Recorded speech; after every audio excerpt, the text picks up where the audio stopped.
Salam alaikum wa rahmatullahi wa barakatuh. Dans un monde où chacun recherche la grandeur et l'élévation spirituelle, il est essentiel de se rappeler que ceux qui possèdent la vraie sagesse et la véritable lumière sont souvent ceux que l'on néglige ou que l'on ne reconnaît pas à première vue. Les signes d'un élu ne sont pas toujours évidents pour les yeux humains. Ces signes cachés sont des marques divines qui témoignent de la proximité de l'âme avec Allah, de sa pureté et de sa dévotion. Ce n'est pas dans les apparences que l'on trouve ces élites spirituelles, mais dans des caractéristiques profondes, parfois invisibles, qui émergent à travers l'épreuve, la foi et la patience. Aujourd'hui, nous allons explorer les 7 signes cachés que seuls les élus possèdent, des signes qui ne sont pas visibles aux yeux du monde, mais qui sont perceptibles à travers la clarté du cœur et la lumière de la foi. Ces signes, chers frères et sœurs, ne sont pas des privilèges extérieurs, mais des qualités profondes qui, lorsque cultivées, nous rapprochent d'Allah. Alors la question est, les possédez-vous? L'humilité divine, la marque de ceux qui se rapprochent d'Allah. L'humilité, dans sa forme la plus pure, est un signe profond de celui qui aspire à se rapprocher d'Allah. Ce n'est pas simplement une qualité que l'on affiche en public ou une vertu que l'on montre pour obtenir des louanges, mais une disposition intérieure de l'âme. L'humilité véritable naît d'un cœur pur, débarrassé de l'arrogance et du narcissisme. C'est la reconnaissance profonde de la petitesse humaine dans l'immensité du divin et de la dépendance totale envers Allah, le créateur de toutes choses. L'humilité, un don divin. L'humilité, loin d'être une faiblesse, est en réalité l'une des plus grandes forces spirituelles. Elle permet à l'individu de comprendre sa place dans l'univers, un univers où chaque être humain est un petit maillon d'une chaîne infinie. Allah nous rappelle cette réalité avec une clarté frappante dans le Coran, soulignant que la grandeur n'appartient qu'à lui et ne marche pas sur la terre avec arrogance. Tu ne peux pas percer la terre et tu ne peux pas atteindre la hauteur des montagnes. Sourate Al-Isra 17-37. Ce verset nous incite à réfléchir sur la futilité de l'arrogance. L'arrogance repose sur l'illusion de pouvoir et de contrôle, mais cette illusion s'effondre dès que l'on prend conscience de notre véritable insignifiance dans le grand schéma de la création divine. Nous marchons sur cette terre avec un souffle qui nous est prêté, et chaque moment que nous vivons est un cadeau d'Allah. L'humilité nous permet de voir cette vérité et de nous rappeler que tout ce que nous possédons, tout ce que nous accomplissons, est un don divin. L'humilité nous rapproche de la vérité, nous permettant de marcher sur cette terre avec une conscience claire de notre... L'humilité dans l'exemple du prophète Muhammad, paix soit sur lui. Le prophète Muhammad, paix soit sur lui, en tant que modèle de comportement pour toute l'humanité, a incarné cette humilité de manière parfaite. Il n'a jamais cherché la reconnaissance des autres, mais a servi sa communauté avec un cœur plein d'amour et de dévouement. Il s'habillait simplement, mangeait modestement et marchait humblement parmi les gens sans jamais chercher à se distinguer. Malgré sa position d'ultime messager d'Allah, il s'est toujours comporté comme un simple serviteur du Créateur. Le prophète, paix soit sur lui, nous a montré que l'humilité n'est pas synonyme de soumission à l'oppression ou de faiblesse, mais une force intérieure qui mène à la véritable grandeur spirituelle. Un exemple marquant de son humilité peut être vu dans ses interactions avec ses compagnons. Un jour, un homme vint voir le prophète Muhammad, paix soit sur lui, et lui demanda une simple question.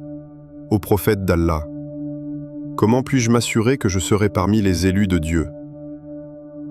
Le prophète, paix soit sur lui, lui répondit calmement « Sois humble, et tu seras parmi ceux qui sont proches de Dieu. » Cet enseignement simple mais profond résonne comme un appel à la pureté intérieure. Il ne s'agit pas seulement de poser des gestes extérieurs d'humilité, mais de cultiver cette qualité dans notre cœur. La véritable humilité naît de la conscience que tout ce que nous possédons, y compris notre existence, notre savoir et notre richesse, est un cadeau divin. Cela nous pousse à rester modestes, à ne pas chercher à attirer l'attention sur nous, mais à laisser notre conduite et nos actions parler de notre proximité avec Allah. L'humilité comme chemin vers l'élection divine. L'humilité est le fondement sur lequel se construit la relation avec Allah. C'est ce qui nous permet de nous rapprocher de lui en reconnaissant notre fragilité, notre besoin constant de sa miséricorde. Ceux qui sont humbles ne se considèrent pas supérieurs à autrui, mais ils reconnaissent que, quelle que soit leur position dans ce monde, ils sont tous égaux devant Allah. L'humilité véritable se manifeste dans la manière dont nous traitons les autres, avec respect, égalité et une reconnaissance de leurs propres valeurs. Ceux qui possèdent cette qualité se rapprochent des élus d'Allah.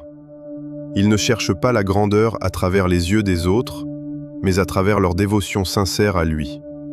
Par leur humilité, ils se préparent à recevoir la lumière divine et à incarner les qualités qui rapprochent l'être humain du Créateur. L'importance de cultiver l'humilité. Cultiver l'humilité demande une prise de conscience continue de notre état spirituel. L'arrogance et l'orgueil sont des obstacles à la purification de l'âme. Ils naissent souvent de la comparaison avec les autres, de la recherche de validation extérieure ou de l'attachement excessif à nos biens et nos réussites. Mais l'humilité nous enseigne que nous ne sommes à rien sans Allah et que c'est par lui que nous trouvons la véritable grandeur. Le croyant véritable, celui qui aspire à l'élection divine, doit chaque jour se rappeler cette vérité. Il doit purifier son cœur de toute arrogance et se tourner humblement vers Allah, sachant que sa position dans ce monde n'est qu'un moyen de tester sa foi et son engagement envers lui. Question pour la réflexion. Quand vous vous trouvez face à la tentation de l'arrogance ou de l'orgueil, êtes-vous capable de vous rappeler la grandeur d'Allah et de choisir l'humilité comme une marque de proximité divine? Est-ce que l'humilité vous permet de voir au-delà de vos réussites et de vous rapprocher des véritables signes d'élection divine? La patience inébranlable face à l'adversité. La vie, avec ses hauts et ses bas, nous met constamment à l'épreuve. Chaque individu fait face à des défis, qu'ils soient personnels, familiaux, sociaux ou même spirituels. Mais il existe un groupe privilégié, ceux qu'Allah considère comme élus, qui réagissent différemment face à ces épreuves. Ils ne se laissent pas submerger par les difficultés, mais les utilisent comme des occasions de renforcer leur foi et leur proximité avec Allah.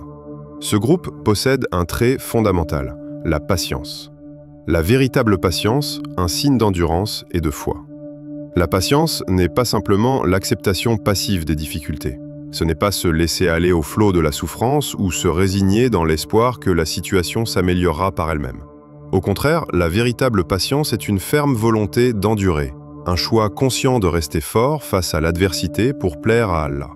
C'est un acte de foi, une démonstration de confiance dans la sagesse divine et dans le fait que, derrière chaque épreuve, il y a une raison, un but plus grand. Allah dit dans le Coran « Ô vous qui avez cru, cherchez secours dans la patience et la prière. Allah est avec ceux qui sont patients. » Ce verset est un appel direct aux croyants.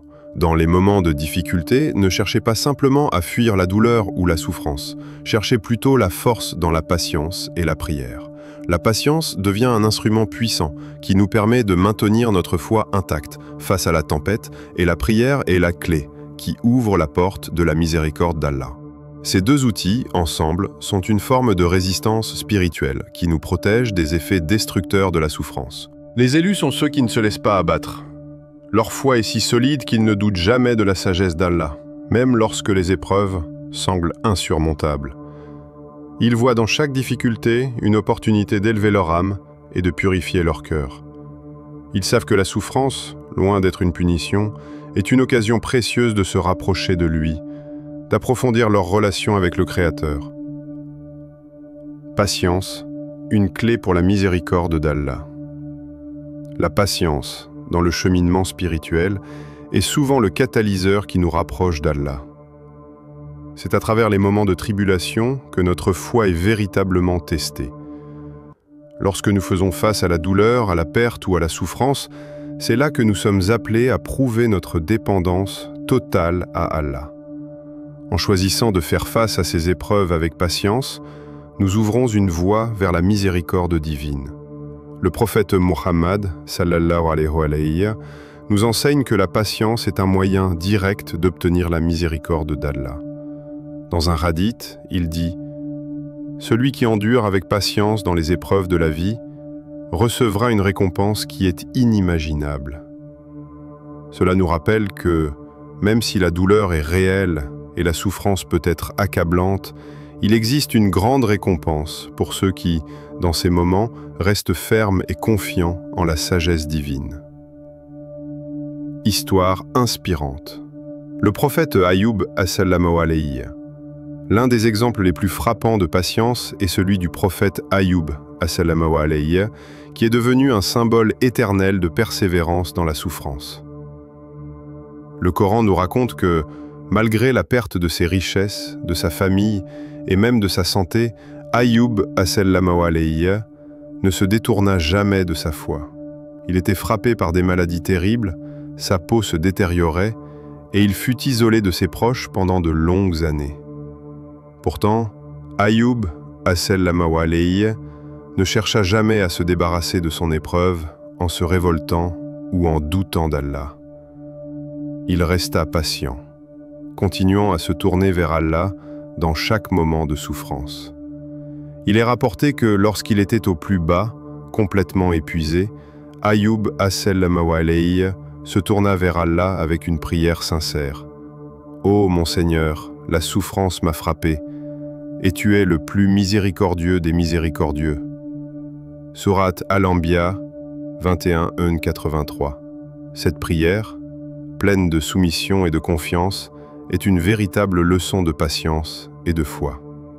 Ayoub as-salamu alayhi ne se laissa pas envahir par la colère ou le désespoir. Au lieu de cela, il chercha refuge dans la miséricorde d'Allah. Et Allah, la patience face à l'adversité. Une voie vers la purification de l'âme. La patience dans l'adversité n'est pas seulement une réaction face aux épreuves de la vie, mais elle est également une voie vers la purification de l'âme. C'est à travers la souffrance que l'individu est purifié, et c'est dans l'endurance qu'il apprend à se détacher des choses éphémères de ce monde. La patience permet de libérer l'âme de la dépendance à l'illusion de contrôle et de la replacer dans la réalité de la soumission à Allah. L'épreuve, à travers la patience, devient donc un moyen d'élever notre niveau spirituel. En ne perdant pas espoir et en persistant dans notre confiance envers Allah, nous découvrons une forme de force intérieure qui nous purifie et nous rapproche de lui. C'est dans la patience que réside la véritable victoire, car elle permet à l'âme de se détacher des illusions et de se rapprocher de la vérité divine. Question pour la réflexion. Lorsque la souffrance frappe à votre porte, êtes-vous capable de la recevoir avec patience et de la transformer en une occasion d'approfondir votre foi, ou laissez-vous la douleur éclipser votre confiance en la sagesse divine? Le cœur purifié. Un signe de sincérité et de foi véritable. Le cœur est l'essence même de notre être spirituel. C'est le lieu où résident nos pensées, nos désirs et nos émotions. Lorsque ce cœur est purifié, il devient un réceptacle de sincérité et de foi véritable. Les élus d'Allah sont ceux qui ont réussi à purifier leur cœur de toute malice, de toute rancune, de toute jalousie et de tout désir de vengeance. Un cœur purifié ne porte aucune trace de colère ou de haine, même envers ceux qui l'ont blessé ou rejeté. Il est un sanctuaire où résident la paix, l'amour et le pardon. Le cœur purifié. Un signe de foi profonde. Un cœur purifié est celui qui est détaché des désirs mondains et des passions égoïstes. Il est libre de toute rancune et de tout ressentiment, et il trouve son bonheur dans la simplicité de la foi. Lorsque le cœur est pur, il devient un réceptacle pour la lumière divine, une lumière qui guide l'individu vers la vérité et la paix intérieure. Ce cœur, même dans les moments de colère ou de frustration, choisit de répondre par la paix. Il comprend que le véritable bonheur réside dans le pardon et la réconciliation, non dans la vengeance ou l'amertume. Allah, dans sa sagesse infinie, nous enseigne dans le Coran que seul celui qui vient à lui avec un cœur purifié peut accéder à la paix véritable. Le jour où ni les biens ni les enfants ne profiteront, sauf celui qui viendra à Allah avec un cœur pur. Sourate Ash-Shu'ara 26, 88-89. Ce verset est un rappel puissant, les possessions matérielles, les relations familiales ou même les honneurs de ce monde ne nous seront d'aucune utilité le jour du jugement, sauf si nous venons à Allah avec un cœur purifié. La purification du cœur est donc un impératif pour toute personne aspirant à la proximité d'Allah. Cela signifie débarrasser notre cœur de tout ce qui pourrait nous détourner de lui, l'orgueil, la jalousie, la haine et le désir de vengeance. Un cœur purifié est celui qui a compris que tout ce que nous avons, tout ce que nous accomplissons vient d'Allah et qu'il ne nous appartient qu'à travers sa grâce. Le pardon comme clé de purification du cœur. Le cœur purifié est également un cœur capable de pardonner. Le pardon est l'une des vertus les plus puissantes dans l'islam et il est également un indicateur de la sincérité de notre foi. Pardonner ceux qui nous ont fait du tort, même lorsque la colère et la douleur sont présentes, est un acte de véritable foi. Cela ne signifie pas oublier l'injustice subie, mais plutôt se détacher de l'amertume et de la rancune qui ne font que corrompre notre âme. Le prophète Muhammad, paix soit sur lui, a montré l'exemple ultime de ce type de pardon en offrant son cœur purifié à ceux qui l'avaient persécuté. Lors de la conquête de la Mecque, après avoir été rejeté, persécuté et maltraité par les habitants de la ville, il se retrouva face à ceux qui avaient été ses ennemis. Pourtant, lorsqu'il eut le pouvoir de se venger, il choisit de leur accorder son pardon total. Histoire inspirante. Le pardon du prophète Muhammad, paix soit sur lui. Lors de la conquête de la Mecque, le prophète, paix soit sur lui, entra dans la ville en triomphe. Mais au lieu de se venger de ceux qui l'avaient combattu pendant des années, il leur dit « Allez, vous êtes libres ». Il pardonna à ses ennemis, les traitant avec miséricorde et dignité, démontrant ainsi que la pureté du cœur est la véritable conquête. Ce pardon n'était pas un signe de faiblesse, mais une manifestation de la force spirituelle et de la grandeur intérieure. Le prophète, paix soit sur lui, savait que la vraie victoire réside dans la purification de l'âme, dans la capacité de surmonter la haine et de réagir avec compassion. Par ce geste, il enseigna à ses compagnons et à l'humanité tout entière que le cœur purifié est celui qui accorde le pardon et qui choisit la paix, même lorsque l'on est dans une position de pouvoir. Ce pardon, dans l'âme des élus, est un acte de purification spirituelle. Il n'est pas simplement un acte de bienveillance envers les autres, mais aussi envers soi-même. Car le pardon nous libère du fardeau de la haine et de la rancune. Lorsque nous pardonnons, nous nous détachons de ce qui nous retient dans les ténèbres et nous nous rapprochons de la lumière d'Allah. Le cœur purifié comme terre fertile pour la foi. Le cœur purifié est une terre fertile dans laquelle les graines de la foi peuvent pousser sans obstacle. Quand il est débarrassé de la malice et des passions négatives, le cœur devient réceptif à la guidance divine. C'est un cœur qui reçoit la lumière de la foi sans être obscurci par des désirs égoïstes ou des intentions malveillantes. Un tel cœur est capable d'aimer véritablement, de servir avec sincérité et de vivre une vie alignée avec la volonté divine. L'élu d'Allah est celui dont le cœur est comme un jardin verdoyant, un lieu où la foi peut croître, un lieu où l'amour, la paix et la miséricorde peuvent se déployer sans entrave. Ce cœur est libre de la négativité, ce qui lui permet de rayonner de la lumière d'Allah, guidant l'individu sur la voie droite. Question pour la réflexion. Lorsque vous êtes confronté à la douleur ou à l'injustice, êtes-vous capable de purifier votre cœur et de choisir le pardon comme acte de foi ? Votre cœur est-il un réceptacle de sincérité et de paix, ou êtes-vous entravé par la rancune et la vengeance, la générosité envers les autres? Donner sans attendre en retour. La générosité, dans son essence la plus pure, ne se limite pas à la simple remise de biens matériels. Elle va au-delà des biens tangibles, touchant l'âme et l'esprit. La générosité véritable est une qualité du cœur, une force spirituelle qui permet à un individu de donner sans attendre quoi que ce soit en retour. Ceux qui sont élus par Allah possèdent ce signe distinctif. Ils donnent sans compter, non pas pour recevoir des éloges ou des récompenses, mais pour obtenir la satisfaction divine. La générosité, un acte pur, un reflet de la foi profonde. Les élus ne se contentent pas de donner des biens matériels. Leur générosité dépasse les gestes physiques pour englober des actes d'amour, de compréhension et de soutien. Ils offrent une oreille attentive à celui qui souffre, un sourire réconfortant à celui qui est abattu et une main tendue à celui qui en a besoin. Leur générosité est une émanation de leur foi, un acte pur qui vient du cœur et qui est destiné à plaire à Allah sans aucune attente de récompense terrestre. Dans le Coran, Allah nous enseigne clairement la valeur de la générosité dans la voie d'Allah, en nous rappelant que ceux qui dépensent, que ce soit en secret ou en public, obtiennent une récompense divine infinie.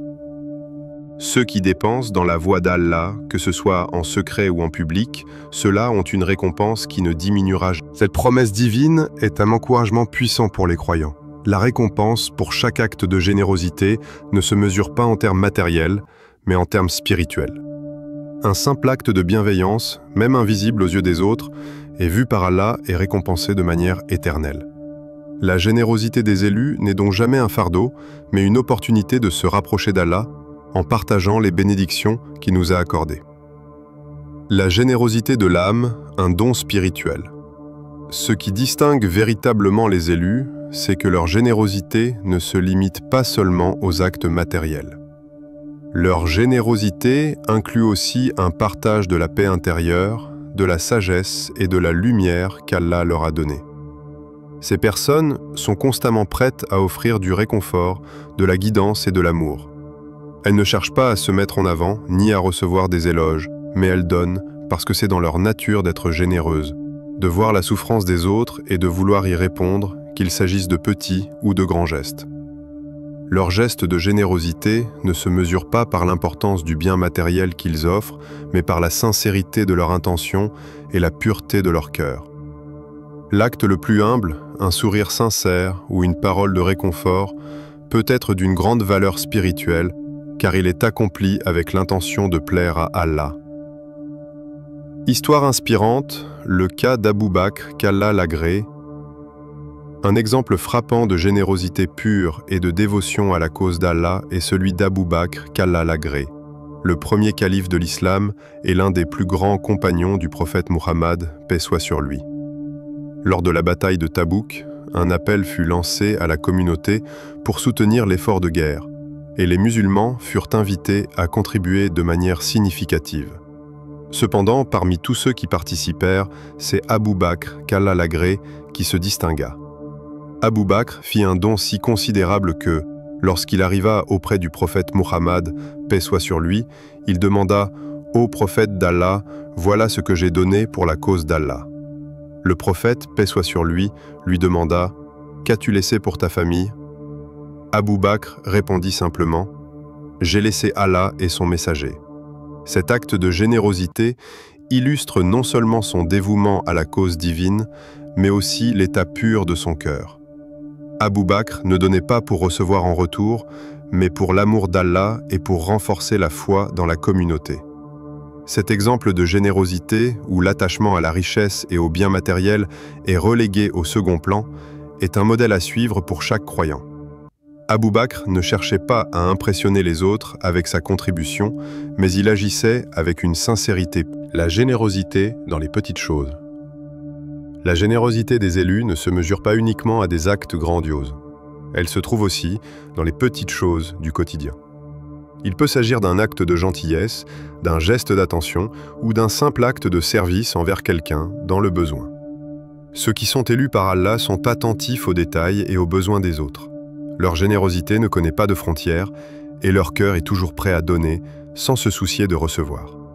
Chaque petit acte de générosité, qu'il soit matériel ou spirituel, rapproche l'individu d'Allah. En donnant, nous nous purifions, car le don, qu'il soit d'argent, de temps ou de compassion, brise l'attachement excessif aux biens matériels et nous rappelle que tout ce que nous avons vient d'Allah. Question pour la réflexion. Lorsque vous faites un acte de générosité, faites-vous cela avec la sincérité d'un cœur pur, prêt à donner sans attendre en retour? Êtes-vous capable de reconnaître que la générosité va bien au-delà des biens matériels, englobant des gestes de paix, d'amour et de réconfort?